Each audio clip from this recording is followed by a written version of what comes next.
Hello everyone, তোমরা সবাই কেমন আছো? আশা করি সবাই ভালো আছো। আমিও খুব ভালো আছি। ছোট্ট একটা মিনি ব্লগ তোমাদের সাথে শেয়ার করছি, আমার ডেলি রুটিনের ছোট্ট একটা পার্ট। তো বাড়ির সমস্ত কাজ সেরে সুরে এই যে দোকানে চলে এসেছি সকাল 11টার মধ্যে। তো মোটামুটি গ্রাম সাইডে 11টা মানে অনেকটাই বেলা, তবু আমি 11টার নিচে পারি না এখন। যাই হোক, এসে ঘর দোর ঝাড়ঝুড় দিয়ে পরিষ্কার করে পুজো পার্বণ দিয়ে দোকানের সামনে একটা পেয়ারা মাখা যাচ্ছিলো, কতগুলো মাখার পেয়ারা মাখা কিনেছিলাম।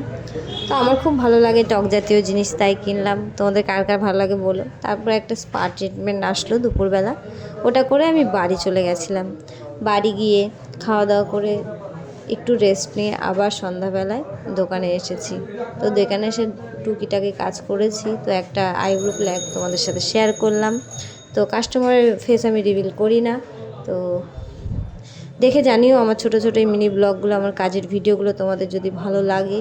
অবশ্যই যদি আমার থেকে কেউ ইন্সপায়ার্ড হয়ে এইসব দিকে আসতে চাও, অবশ্যই যোগাযোগ করো। সবাই ভালো থেকো, সুস্থ থেকো এবং সাপোর্ট করো। অনেক